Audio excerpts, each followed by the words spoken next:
Shalom, selamat pagi siswa-siswi sekalian. Pagi hari ini kita akan sembah Tuhan bersama-sama. Kita akan puji Dia.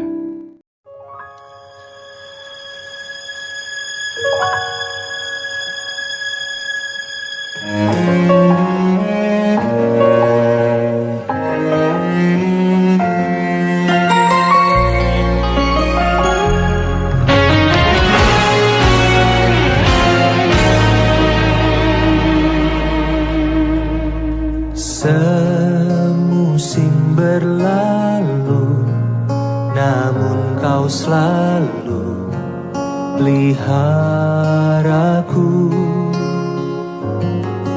Kasih dan setiamu tak pernah layu di hidupku.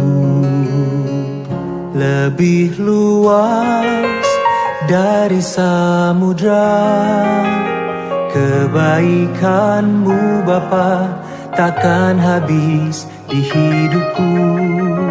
Lebih tinggi dari cakrawala, tak terbatas kasih-Mu.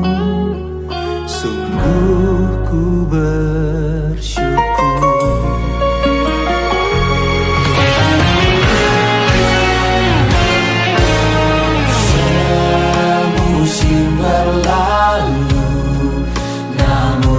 Selalu peliharaku. Kasih dan setiamu tak pernah layu di hidupku. Lebih luas dari samudra, kebaikanmu Bapa takkan habis di hidupku. Lebih tinggi dari cakrawala, tak terbatas kasih-Mu. Sungguh ku bersyukur.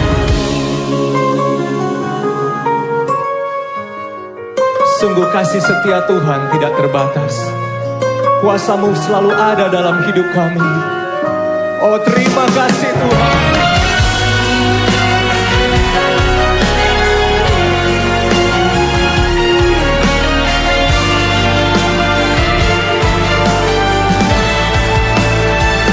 Lebih luas dari samudra, kebaikan-Mu Bapa takkan habis di hidupku. Lebih tinggi dari cakrawala, tak terbatas kasih-Mu. Sungguh ku bersyukur. Dari samudra, kebaikan-Mu Bapa takkan habis di hidupku. Lebih tinggi dari cakrawala, tak terbatas kasih-Mu. Sungguh ku bersyukur. Tak terbatas kasih-Mu. Sungguh ku bersyukur.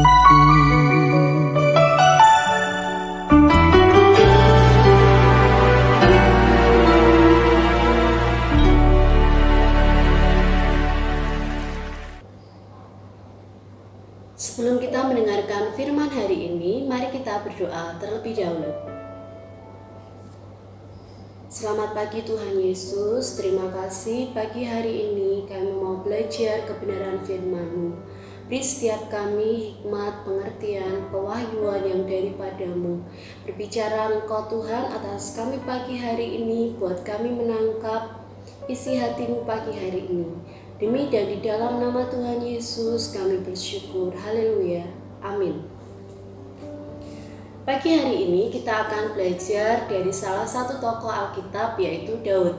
Mari kita buka dalam 1 Samuel 16 ayat 1 sampai dengan 13.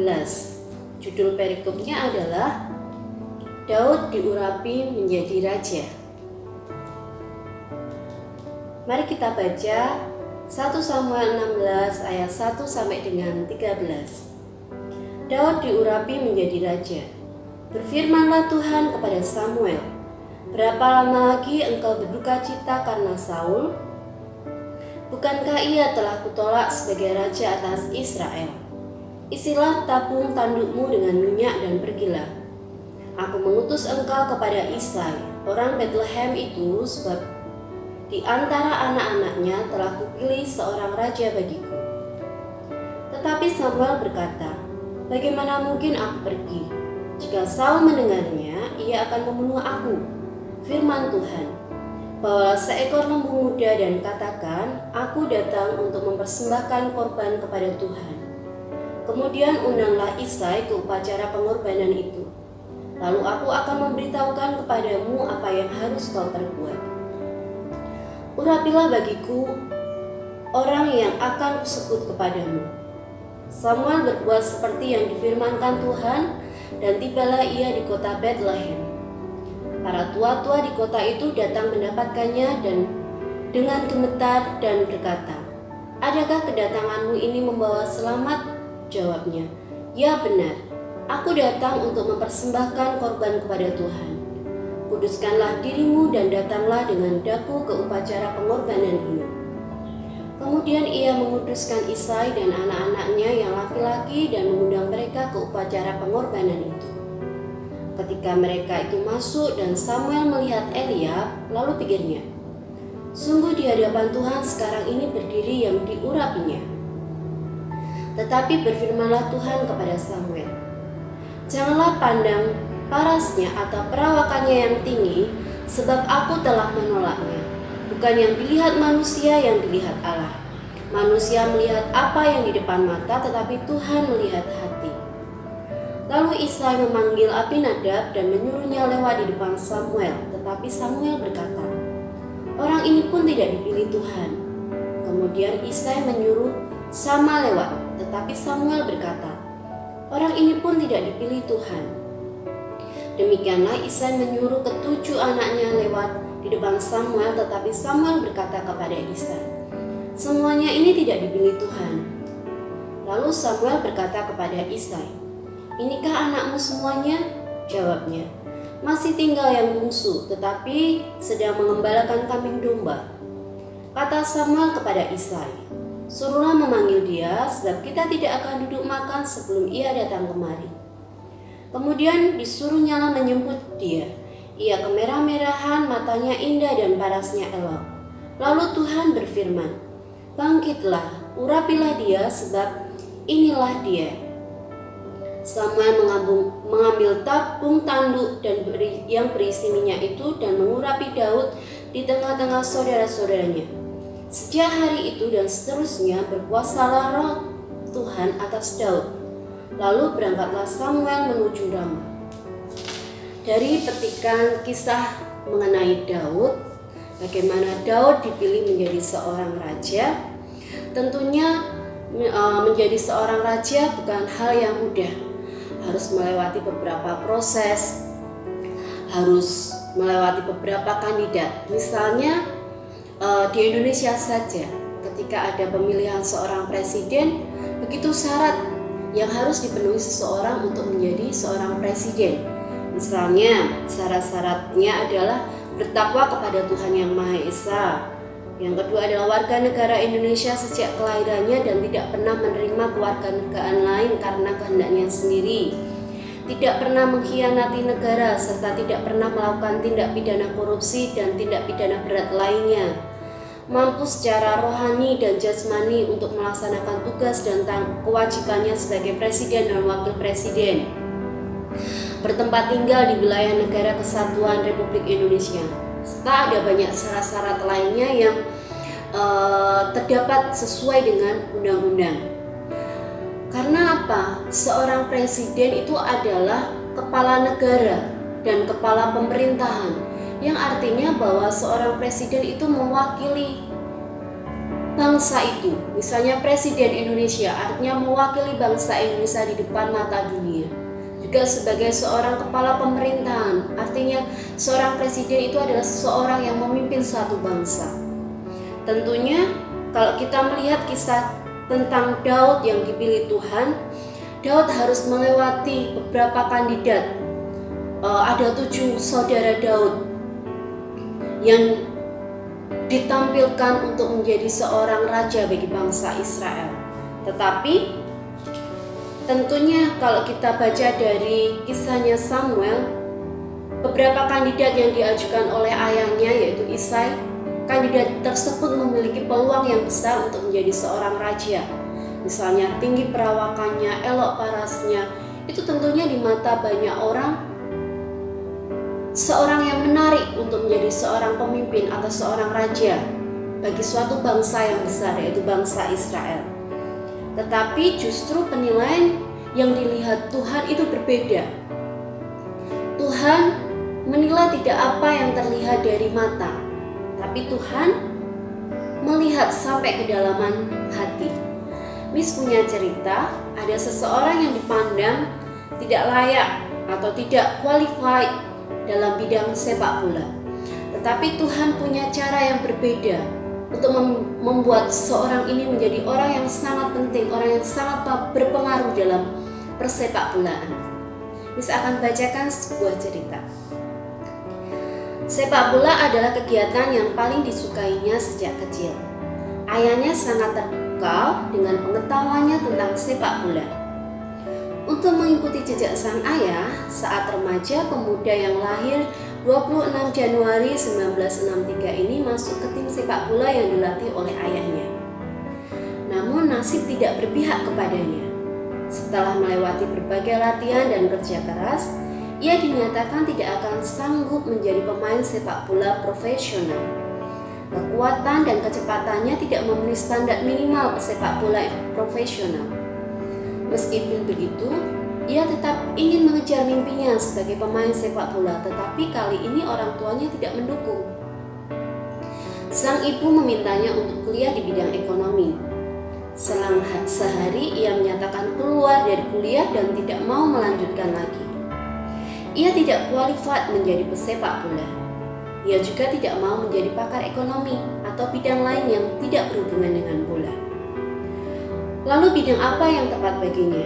Apakah ia harus meninggalkan impiannya menjadi pemain sepak bola? Pemuda ini akhirnya memilih untuk kuliah di bidang olahraga. Ia sadar tidak mungkin bisa menjadi atlet profesional. Tetapi ia melihat peluang lain untuk tetap bisa bekerja yang berhubungan dengan sepak bola sekalipun bukan menjadi pemain sepak bola. Ia kemudian mengambil sertifikasi pelatih. Ia memulai karir sebagai penerjemah pelatih asing, lalu perlahan-lahan meningkat menjadi asisten pelatih. Kemudian meningkat menjadi pelatih tim junior, sampai akhirnya ia dipercaya menjadi pelatih divisi utama. Siapakah pemuda ini? Pemuda ini adalah Jose Mourinho, the special one. Salah satu pelatih sepak bola yang dikenal luas sebagai pelatih jawara, tim yang ditanganinya selalu sukses dan mendapat trofi. Kalau kita lihat dari kisah ini, dari cerita Jose Mourinho, dia salah satu orang yang tidak qualified untuk menjadi seorang sepak bola profesional. Tapi karena kerja kerasnya, karena ketekunannya, Tuhan memperhitungkan itu. Dari yang tidak qualified di bidang pesepak bola, Tuhan memperhitungkan. Tuhan menjadikan Jose Mourinho sebagai salah satu pelatih sepak bola profesional yang terkenal saat ini. Ingat, Tuhan tidak melihat seseorang karena parasnya. Tidak melihat seseorang karena orang ini qualified. Tetapi Tuhan melihat sampai kedalaman hati. Tuhan melihat motif apakah yang ada di dalam hati orang itu. Tuhan melihat ketekunannya. Tuhan melihat kejujurannya ketika seseorang ini dipercaya hal yang kecil dalam hidupnya. Seperti Daud yang di awalnya dia hanya dipercaya untuk mengembalakan kambing domba. hingga akhirnya Tuhan mempercayakan kepada Daud untuk Daud memimpin satu bangsa yang besar, yaitu bangsa Israel. Ingat, Tuhan tidak memilih orang yang qualified untuk mengenapkan tugasnya, tetapi Tuhan akan memperlengkapi orang yang dipilihnya sampai dengan tujuan Tuhan tergenapi dalam hidup orang itu. Mari kita berdoa. Tuhan Yesus, terima kasih untuk pagi hari ini. Engkau Tuhan yang tidak menilai seperti manusia menilai. Jika manusia menilai apa yang terlihat dari mata, tetapi Engkau Tuhan yang menilai sampai dengan kedalaman hati kami. Tuhan menilai setiap ketekunan kami, Tuhan menilai setiap jerih lelah kami, Tuhan yang menilai setiap kejujuran hati kami. Tuhan, pagi hari ini berkati anak-anak-Mu. Kami percaya Tuhan ada upah untuk setiap ketekunan, kejujuran, kerja keras yang setiap anak-anak-Mu kerjakan. Berkati anak-anak-Mu ini Tuhan. Biar Engkau Tuhan yang jamin hidup dan masa depan setiap anak-anak-Mu. Terima kasih Tuhan Yesus. Kami serahkan aktivitas kami selanjutnya ke dalam tangan-Mu. Demi dan di dalam nama Tuhan Yesus kami mengucap syukur. Amin. Selamat pagi anak-anak. Selamat beraktivitas. Tuhan Yesus memberkati.